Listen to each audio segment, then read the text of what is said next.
People often ask me what my most successful book has been, and without a doubt, I would have to say Wise Women. It is portraits of women 65 to 100, and I loved, loved doing this book.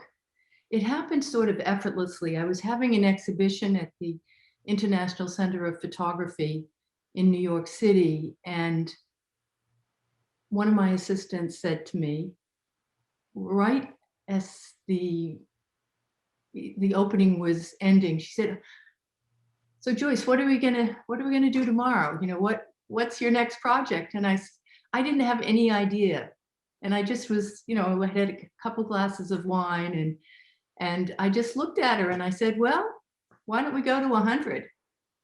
Because I had photographed women mostly in the 20s to 50s age range, and so I said, "Let's go to 100."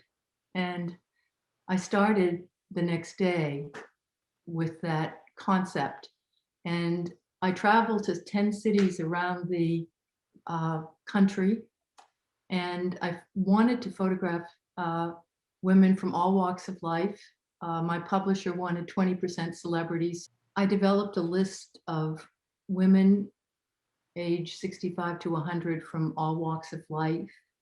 People like Coretta Scott King, who was an icon of mine. People like Dame Judi Dench. People like the wonderful mentor for me, Gloria Steinem.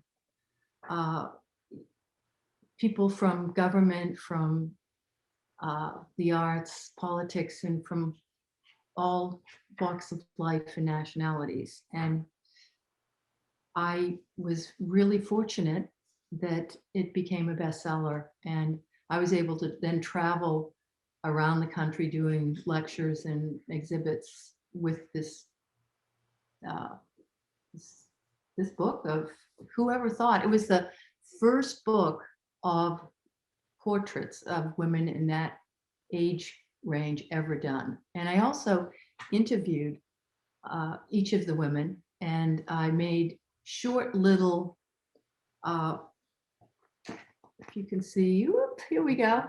I would interview them and just use 2 or 3 sentences.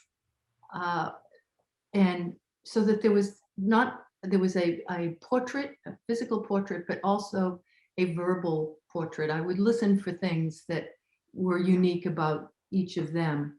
For example, the last image in the book is a photograph of Elva, who is 93. And I found her in a nursing home in California. And she was in line waiting for dinner, like at 4:30, as they do, and get early dinner and all that. And I approached her because I thought she had such an interesting face and was so otherworldly in a way. And I just had her sit. I had a little studio set up. Once again, the same thing, 2 soft boxes.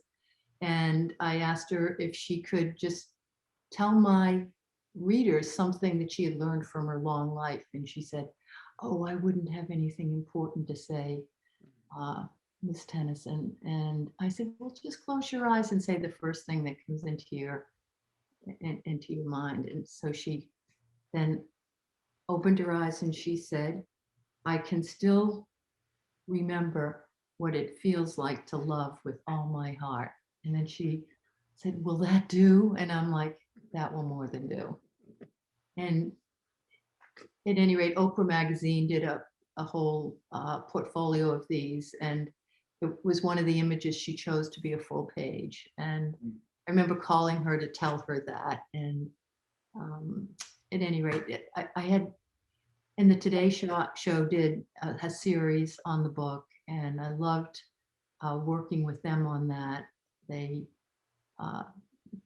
did an initial one, and they had a lot of a great audience reaction. So they asked me to do several others. One was with just celebrities from the book, and and another was another broad kind of look at America through the window of these women who were usually thought of as over the hill often, or gone to see these old ways of speaking about what we now to be a very vibrant and creative time of people's lives.